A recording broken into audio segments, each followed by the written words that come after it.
which I found really interesting is there's a mention of it. It's very, very rare. Not rare. It's one time. Basically, Hugo, one of these days I'm going to get their names right. I'm going to get their names correct in the correct order. And they're going to be the right person. Okay. They like legit will have full on like fights. Like within the first 50 pages, they had a sword fight where they were just talking and like throwing jabs at each other the whole time. And honestly, if this entire book is just that, I would be very happy. So, one thing that I will find it really, I can't even say that because that's a spoiler for the whole thing, Kelsey. It reminds me of the Bridge Kingdom in the sense of like the arc or like the story is over the course of 3 books. They've just like, what am I even trying to say here? Hi everybody, my name is Kelsey and we're about to get very, very nerdy with more books recommended by you.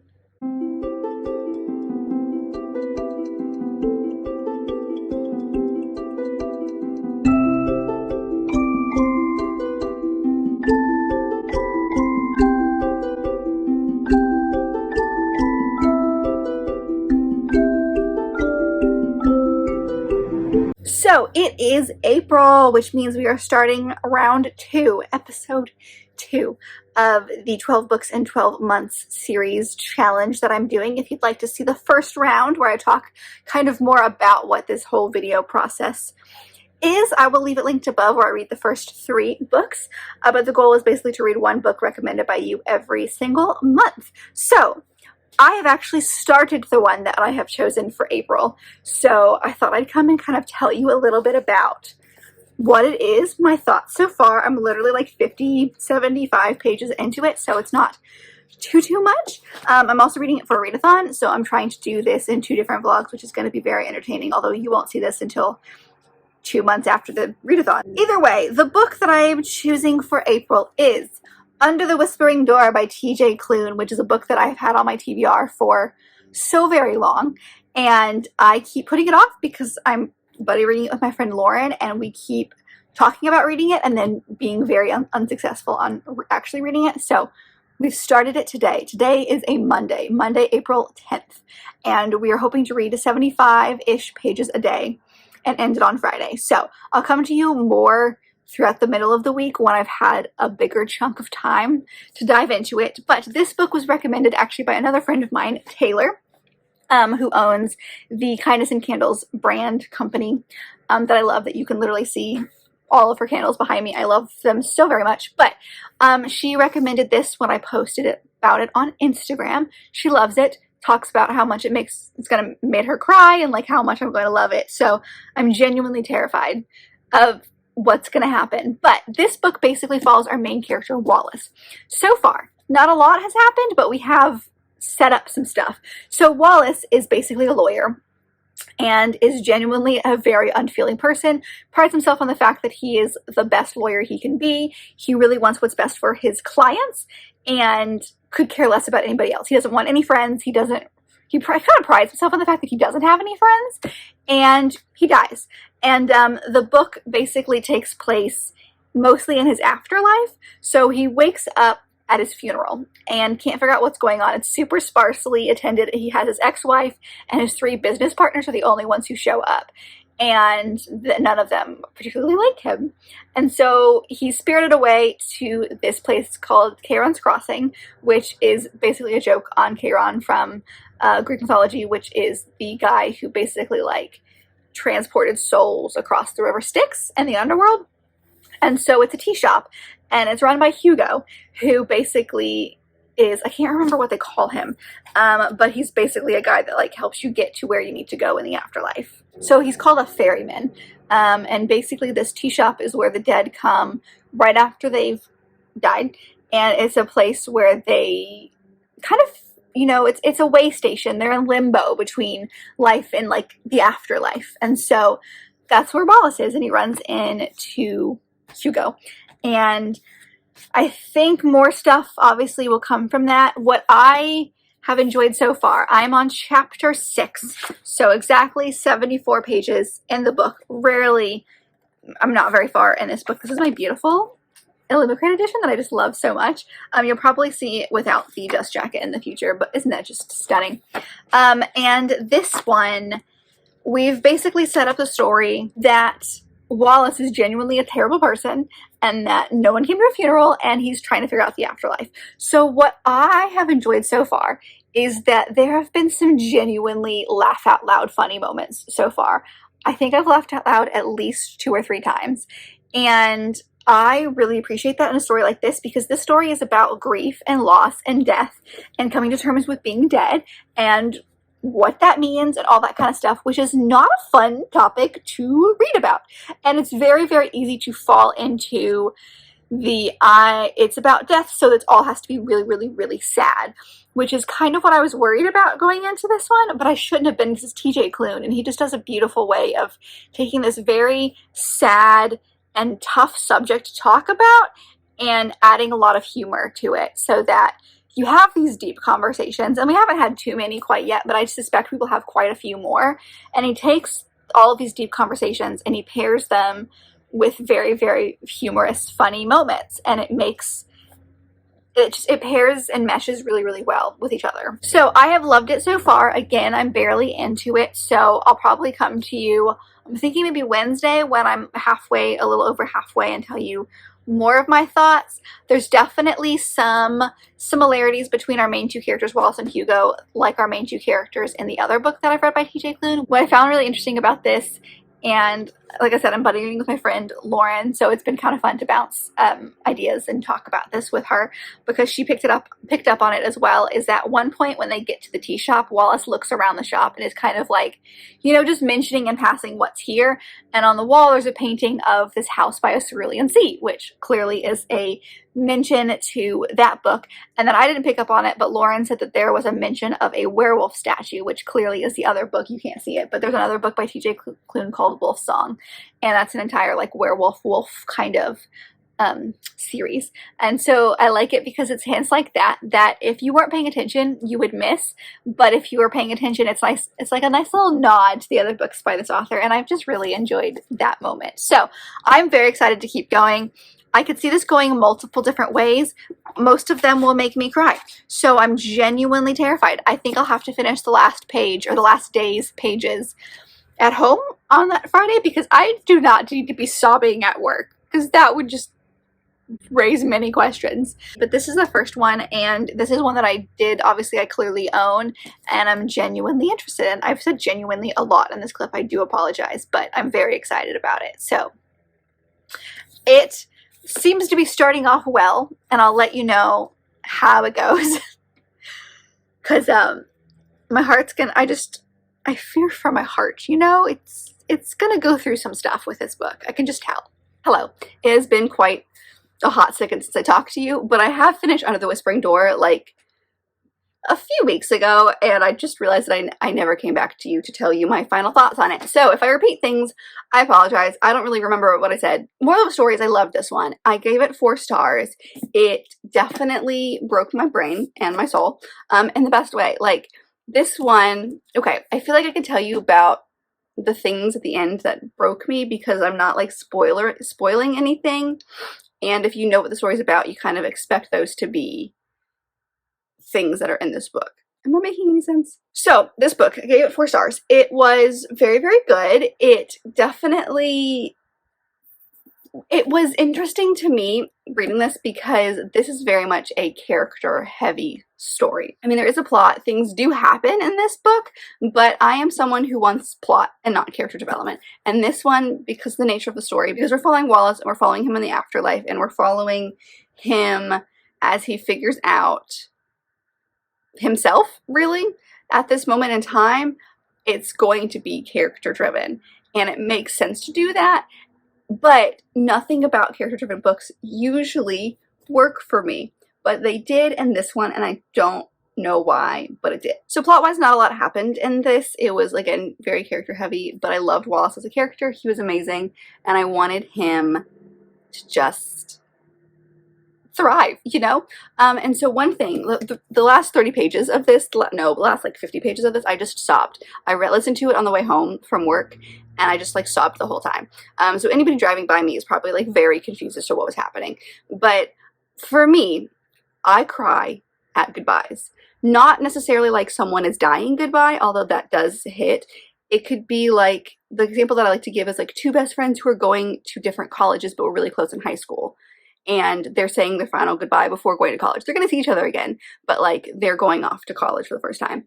That, sobbing, absolutely sobbing. Sometimes in books, when like someone in the couple makes like the sacrifice for both of them and has to say goodbye, sobbing. So like any sort of goodbye, I cry like a baby. And because of the nature of this book, there's going to be some goodbyes in it, and sobbed like a child. But I was not expecting the way that this ended, which I really liked. I thought that there was going to be something that happened at the end that was going to surprise me, but I couldn't figure out what it was. So when the thing that happened, I was very happy about it, and I loved the question mark of the future on this book. I really enjoyed that part of it. And one thing that I can't remember if I've mentioned before, but one thing that I loved about the writing here is that this book clearly is about death. It's about grief. It's about loss. Those are really tough subjects and really hard subjects to even talk about in a book. And the fact that this author was able to, A, handle those really, really well, but also pair them with a lot of moments of humor, a lot of moments of life and happiness intermixed with all of those really deep conversations, was so perfect, because you weren't sitting through this book going like, I am sad the whole time I'm reading, but it was like, no, I laughed out loud multiple times during this book because of the way Wallace saw the world. His wit was really, really funny. He had really snarky comebacks, and he looked at his situation, and it was brand new, so he was learning certain things, and he got things wrong, and like just some of the situations he finds himself in when he's at this tea shop was so funny. I laughed out loud multiple times, and the fact that I could do that in a book this serious, I think, is amazing. So moral of stories, I really, really enjoyed this. This was a fantastic recommendation. Taylor, I'm throwing things now. This was a fantastic recommendation. Thank you so much, Taylor, for doing that. I know the hype now, and I just want to continue reading all TJ Klune stuff, because like I just think he's an amazing author that creates the most unique and interesting stories. So I will continue to dive into more stuff from him, but I finally read Under the Whispering Door, and I understand the hype, and I am right there with you. So this one was also a fantastic recommendation, especially for a story that plot-wise should not have worked for me, but did so well. Hello friends, I am here because I am going to be starting, well, I've technically already started the next book that I'm reading for this vlog, so I'm here to tell you what that is, and that is A Kingdom of Flesh and Fire by Jennifer L. Armentrout, which is the second book in the series.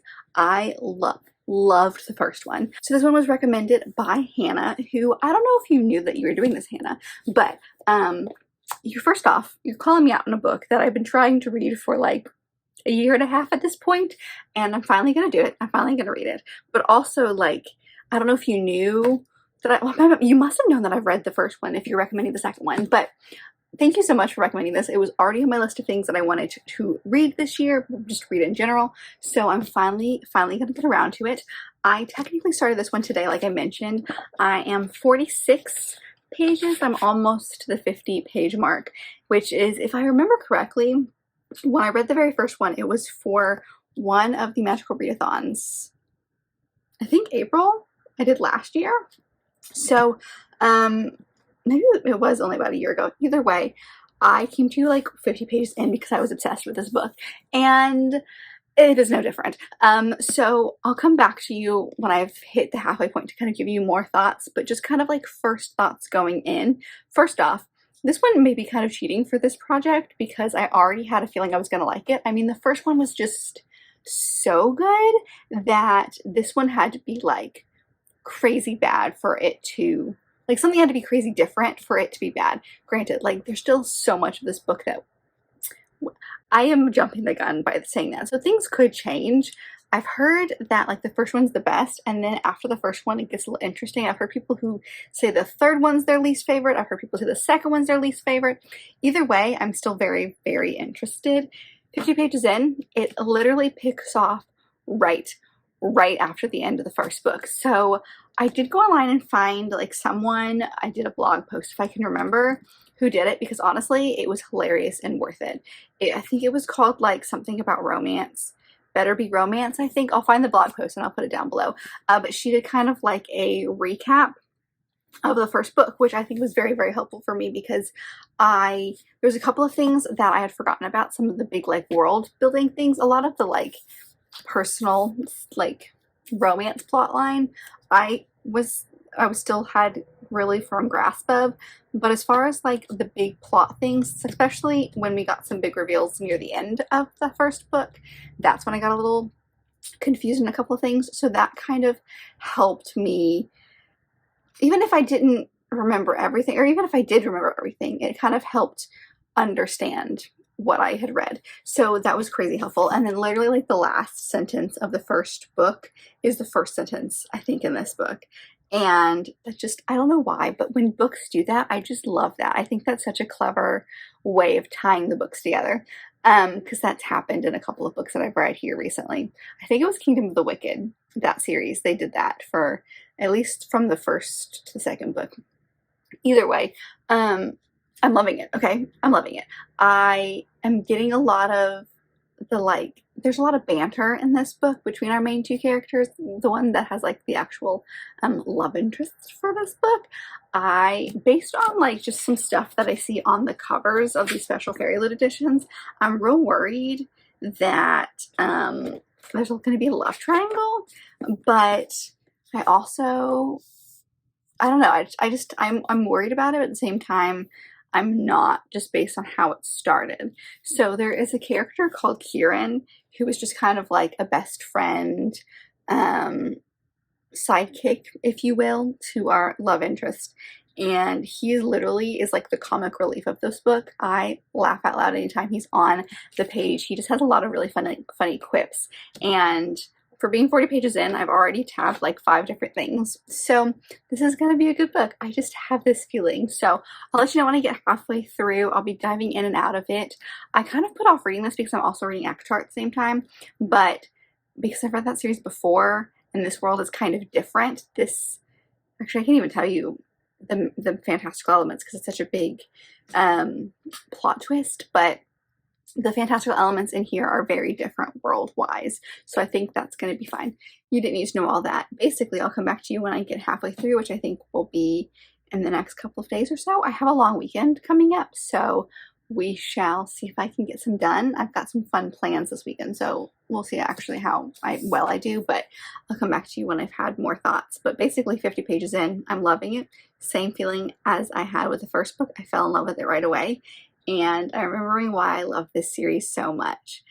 And the banter, honestly, the banter between our main two characters, they like legit will have full on like fights. Like within the first 50 pages, they had a sword fight where they were just talking and like throwing jabs at each other the whole time. And honestly, if this entire book is just that, I would be very happy. So, oh, this is going to be fun. Hello. I am here because I'm a little over halfway through Kingdom of Flesh and Fire, and I wanted to come to you before I got too close to the end of it, just kind of give you midway thoughts, and I am going to probably finish this relatively quickly because I am heavily invested in this story. So it's a little over, I think I'm like 60% of the way through. So that's not showing you very well, but I am a little bit over halfway through the book. I am in chapter 26, and there are like 45 chapters in this book. They're really, really short chapters. That's what I remember the first book being about. And I'm loving it. It's definitely a different vibe than the first book. The difference that I'm noticing in the first and second book, I'm pretty sure this one, unless something crazy happens, is probably going to also get a 4.5 or 5-star rating because I am obsessed with it like I was the first one. I'm not reading it as quickly as the first one, I don't think. And I think that comes down to the first one was more plot driven, and this one is more character driven in the sense of like we're seeing the relationship between our main two characters evolve into what it's going to be, I think, throughout the rest of the series, or at least in the next book. And also there's a lot of dialogue in this book, and through that dialogue there's a lot of world building. So the biggest difference is the first one is, yes, you do have some world building, but it's mostly plot, because the fantastic elements in here, I know everyone says it when they mention the series, but they never say what they are, and that's because they're heavily tied into the plot, and you don't realize what the fantastical things are until like basically the end of the book. And so now that we know what those are, this book dives heavily into our main character Poppy, trying to understand that, and in doing so creating the world. We have a lot of conversations between her and two or three specific people that she always kind of asks a bunch of questions to, and so she's always asking questions, trying to figure out how things work, how the groups of people work, how the magic system kind of works, or the fantastical elements kind of work, and through that you as the reader are learning that. So it's very info dumpy in the sense of like, the point of this book so far is just to kind of understand the world as Poppy is understanding the world, but not in an info dumpy way. Like, you don't have the first 100 pages, like everyone talks about the first 100 pages of Crescent City being really hard to get through because it's very info dumpy, and then you get into the story. It doesn't feel like that. It just feels like you are learning little bits of information as you go along. So this one I think is taking longer for me to get through than like the first one, which I think I read in like 2 or 3 days, and this one's taking me like a week or so to get through, because I want to pay attention to those moments. Like, it's easy to continue reading and then realize that you probably missed something important that's going to come back. So there is those moments where like it does take a little bit more of your attention in this book than it would normally, but it's not like crazy info dumpy. And they also have a lot of really, really sweet moments. And a lot of that information comes through these dialogue moments. So you get like a little bit of information, and then you get some banter, and then you get a little information, and then you get more banter.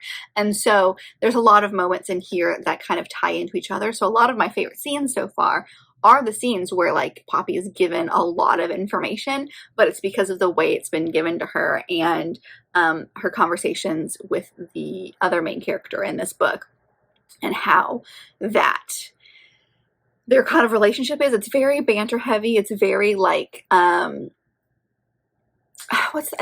think banter is probably the best way that I can describe it. It's like they take jabs at each other, but they do it in like a loving way sort of situation. So it's very much like they poke a lot of fun. I guess that's what I'm looking for, is they poke a lot of fun at each other. And so there's a lot of moments in here where I've laughed out loud. Specifically, and I think I mentioned this when I first came to you to tell you guys that I was reading this, the character of Kieran, which is kind of like the right-hand man, Poppy spends a lot of time with him, and spends a lot of time asking him questions, and he's always like, well, you've got more questions, don't you? And it's just, he brings a lot of the humor to the story, so I really enjoy him as a character. Plot-wise, things are really about to go down, and honestly, if people just like talked about their problems, which is a common theme that I always bring up, then everything would be solved. But it's them not talking about their problems is not the biggest issue for our characters, I guess, is what I'm trying to say. Is a lot of the time people, like maybe the miscommunication trope, but people just like not talking about things.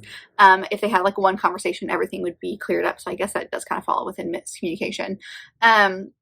Then that would solve everything. Whereas in this book, if they had that conversation, then yes, some things would be more clear, but not all of the problems would be solved. There would still be a lot of issues that they need to deal with. So I'm just really loving it. This kind of went on a little bit of a ramble there, but I'm really enjoying my time at reading this. Things are probably about to go crazy near the end. I don't know where the story is going to go as far as like the next steps. We did just have like a very intense scene that there's a fantastical thing that is very prevalent in this story. That is something that I always steer clear from, and I didn't realize that that was included in the story until I was already heavily invested. So there are some moments in here that make me a little squeamish because of said thing that I don't like. I'm being super vague on purpose, and I do apologize, but if you've read it and you've heard me talk about certain things that I don't like as far as fantasy, maybe you'll connect the dots. But there's like a fantastical thing.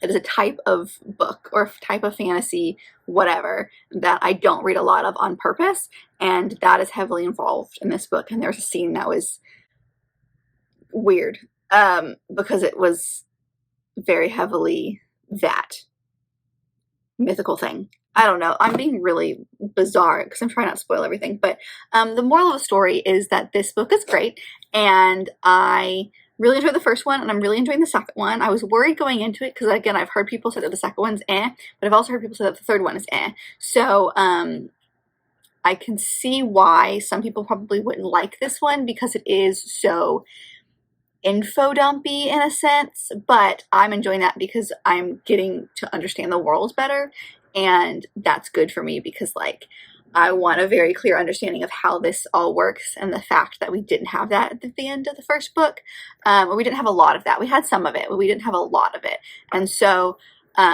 I'm liking that we're learning along with Poppy, and there's definitely some stuff that are going on, and there's just some fun characters that we have seen, and I'm really enjoying it. And I've tabbed a lot of this book. You probably can't see very well because of the art on the edges, but really enjoying it. I'm gonna finish this probably relatively soon, and I'll come back to you. But so far, this one is definitely a really good recommendation, but also I've read the first one, so cheating maybe a little bit, but this is still a recommendation, and y'all are helping me finish out a book that I've been trying to read for like a year. So far so good. I'll let you know when I get to the end what my final thoughts are, but this one is probably going to be a relatively higher rated book because I am very much enjoying it. Hello, I'm here to give you some updates because yesterday I finished Kingdom of Flesh and Fire, and it was amazing. I gave it 5 stars. I feel like we should be surprised. So I have a lot of the same thoughts, I think, as I did when I read the first book in the series, and a lot of the same thoughts as I did when I did like the halfway check-in. There's not a whole lot that has changed in my opinion. It was really, really good. It kind of kept me on the edge of my seat. What I liked about this one, which was similar to how I felt about the first one, was that this has, like, again, a huge cliffhanger-esque thing. I feel like the first book had a little bit more of a cliffhanger than this one did, just because it was like a statement and that's how it ended. And this one this one also ended with like a statement. And I also don't really know what happened. Like the very last chapter, some things occurred that really confused me, and I thought we were going to go in one direction and then we went into a different direction, and I don't know what that means.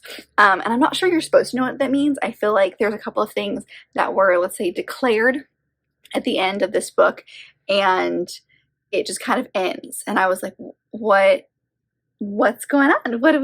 What's the next steps here?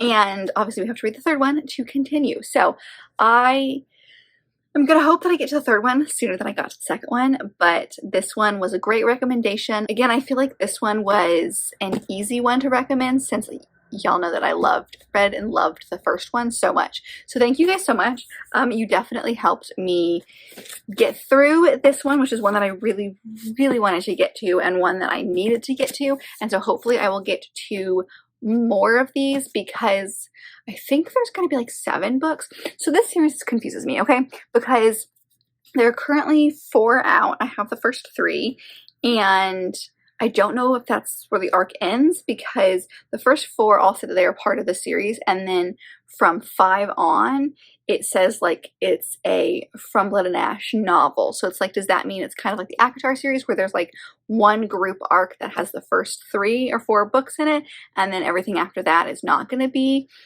the same arc? Like, I don't know what that means. You know what I mean? So... And then there's also like a spin-off series where we follow somebody else, the same world, but it's somebody else. There's just a lot happening here, and I need to dive into more of what that means because it's definitely confusing me, but that is not the point of this. The point of this is to tell you that I read this, and I loved it, and it was great, and this was a great recommendation. 5 stars. I have many, many thoughts, but I can't really tell you any of my thoughts because huge spoilers for the series. I just loved this, and so I'm interested to see if I can remember find people who didn't like this one as much and see why that was, because there's definitely some stuff, like I mentioned when I came to you with the halfway point of like this one being very different as far as like what it's following plot wise versus like world building wise, and why that could be annoying to certain people.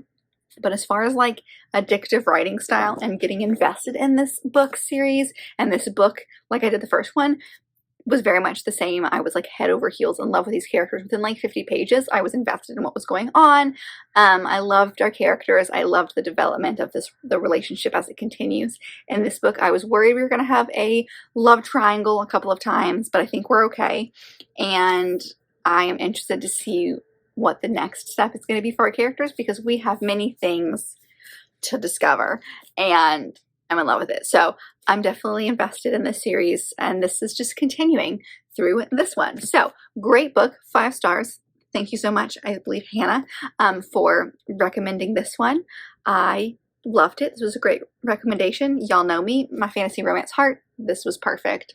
I'm in love with them. So that is a look at that book, but I will go ahead and tell you what the next book is, because I've actually started it. I'm going to read it next because I'm really interested in it as a whole, and I just have thoughts. The next book that I'm picking up is also going to be a fantasy romance, and if you saw my Romantasy TBR, it was on that, and that is The Power of Hades, which is the first book in the Trials of Hades trilogy. And this is by Eliza Reign and Rose Wilson, I believe. And this one is exactly what it sounds like. It's a fantasy romance that's somewhat of a Hades and Persephone retelling.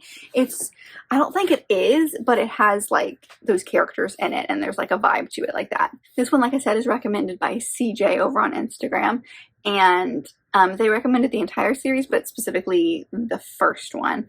So that's what I'm reading. I'm reading the first one, and then if we love it, we will obviously continue. There's only 3, like I said, so it's really easy to dive into. I believe this audiobook is included in my Audible subscription, but it's also on Kindle Unlimited. So that's fantastic. I've been really using my Kindle Unlimited here recently, so I'm loving that subscription a whole lot. But this one is fascinating to me because I think 5 chapters in, so I'm a little under an hour into this audiobook. And honestly, I'm probably going to come to you when I finish it, because I was looking at the audiobook, and if I listen to it on my speed, I mean, the audiobook itself is only about 6 hours, but I listened to it on at least 1.5. So I'm thinking this is going to be like a 4-hour audiobook.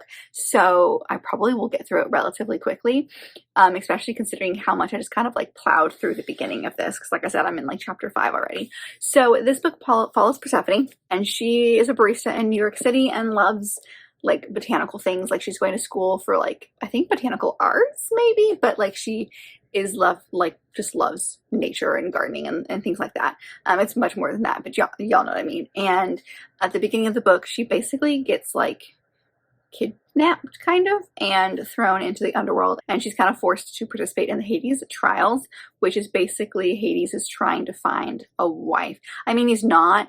It's Zeus who's forcing Hades to try to find a wife, but Hades and Persephone have a history, but Persephone doesn't remember any of it and is convinced that everyone is like crazy, but everyone is telling her that she was actually Hades' first wife and that something happened and she's no longer his wife. And I don't know, like they can't tell her the history, only Hades can tell her kind of what happened, and he's not. So where I'm at, she has been thrown into the underworld and she's getting ready to meet Hades and ready to, I think, start participating in the trials, but I don't know if the trials are going to be, I'm assuming it's over the course of all 3 books, but it's a fantasy romance between the 2 of them, and I'm thinking it's second chance because Hades obviously, like, there's something there, but we haven't met Hades yet, so I'm really interested to see how that's going to go. So, like I said, I'll probably come back to you when I've honestly finished it, just because it's going to be so easy to dive into. It is not the most articulate writing style so far. Like there's not really anything amazing going on. It's just kind of like, I don't have to think when I'm reading it, and I can just really just dive in very quickly. Not that much has happened so far, but I've noticed a few things with the writing that is just like, it's not bad writing, but it's not like the most amazing writing I've ever read. So it's like somewhere kind of in the middle. So we'll see how I feel about that. But that's the next book that I'm going to pick up. So I will come back to you when I have some thoughts or final thoughts. I'm not sure what that's going to be or what that's going to look like, but I'll come back to you when I have thoughts on this book. Hi friends, I am here because I have finished the last book for this vlog. As I predicted, it was very quick. I did it over the course of a couple of days, and it was very, very quick, and I didn't have a lot of thoughts halfway through, looking at kind of where the halfway point was. So I'm glad I just kind of went ahead and read the whole thing, because I really wouldn't have had a whole lot to tell you. But this book basically got 4 stars, and I'm very conflicted because I'm already about halfway, I think, through the second book in the series. I'm just plowing through it. I had so many reading plans, and they're just all going out the window because this series is addictive. This kind of reminds me of like the Bridge Kingdom in the sense of it's one story that's just split into 3 sections. So the cliffhangers are major, and I have a lot of feelings about them. And the audiobooks are only 6 hours each, and I always listen to them faster, so I'm getting through them in at least 4 hours. So I can get through this really, really quickly, and I'm not too worried about that. But the cliffhanger at the end of the first book was so big. I mean, it felt like an ending, but it also was like I needed more information, you know? So I immediately went into the second one. So this one is just very good.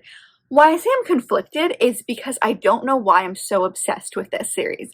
It is, writing-wise, relatively mediocre writing. So like, when I think about like the stories and the character development and things of that nature, like as far as the writing goes, it's just kind of okay. Like there's not anything spectacular about it. It's definitely like a good palate cleanser kind of story. If you like Hades and Persephone retellings, it's really good in that sense. But as far as like writing, it's just meh, you know?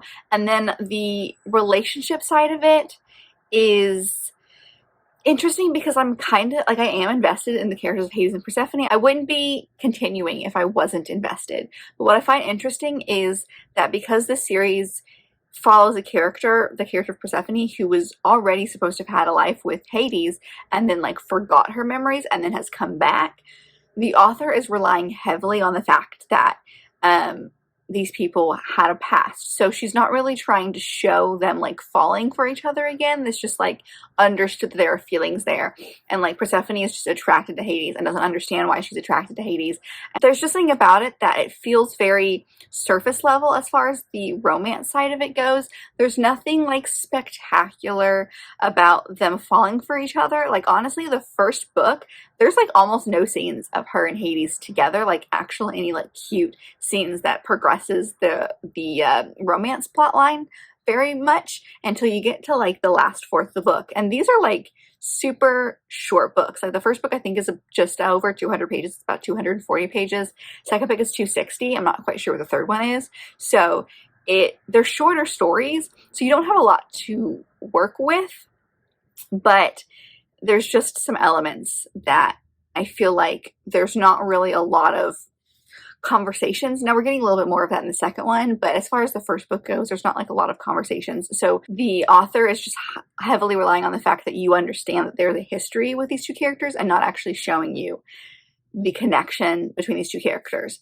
However, I am fascinated by the plot. The story of Persephone going through these trials is so interesting, and just the ridiculousness of these trials, because some of them are like what you would expect. She's like fighting demons and stuff, and then some trials, like she has a hospitality trial where she literally has to solve a puzzle while she's hosting a party. It's like the bizarrest thing, and yet I'm on the edge of my seat the whole time. So as far as the recommendation goes, this was a really good recommendation. I honestly wasn't sure what to expect going in, so I wasn't expecting it to be like the next most amazing thing, like I guess I was when I was reading Kingdom of Flesh and Fire that I just finished, because that one's part of a series that I love. So that one, if it wasn't good, I would be very upset.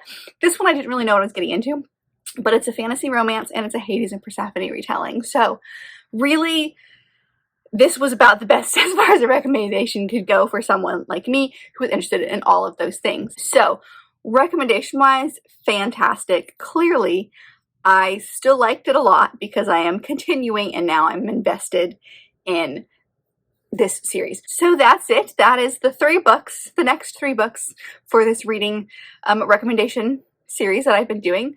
All really good ones. I think as far as like what's usually like what's on my list of things to read for this series, this one was the most cheating wise, because we had a book by T.J. Klune, which is an author that I love and I had a feeling I was going to enjoy, and it was a book that was already on my TBR. We had a second book in a series that I adored the first one, so like, again, kind of cheating. And then we had a book about Hades and Persephone, retelling, reimagining of some sorts. So all three, recommendation wise, perfect. They were perfect for me. And the fact that I walked out of here with 2 4-stars and a 5-star, fantastic. So this is a really good addition as far as rating goes. I had a good time reading these books. I hope you guys enjoyed my thoughts on them as I kind of continued through them. As always, if you have recommendations yourself that you might want to see in a video like this, please feel free to leave them in the comments below. Or if you still have access, I think you should have access to that community post where I talked about it, feel free to leave those there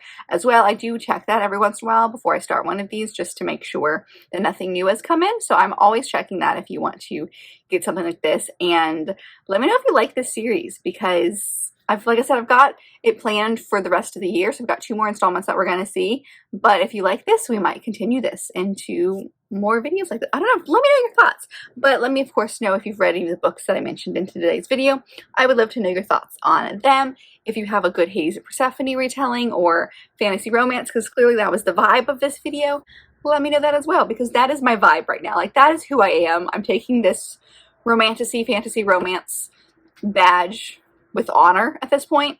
I think I've always been that way, but I'm really like embracing it here recently. But if you like this video, and I very much hope that you did, don't forget to give it a big thumbs up and subscribe down below if you'd like to be part of this awesome growing family. I've also got all my social media down there, as well as other fun bookish links, so check all that out, and I'll see you guys in my next video. Bye!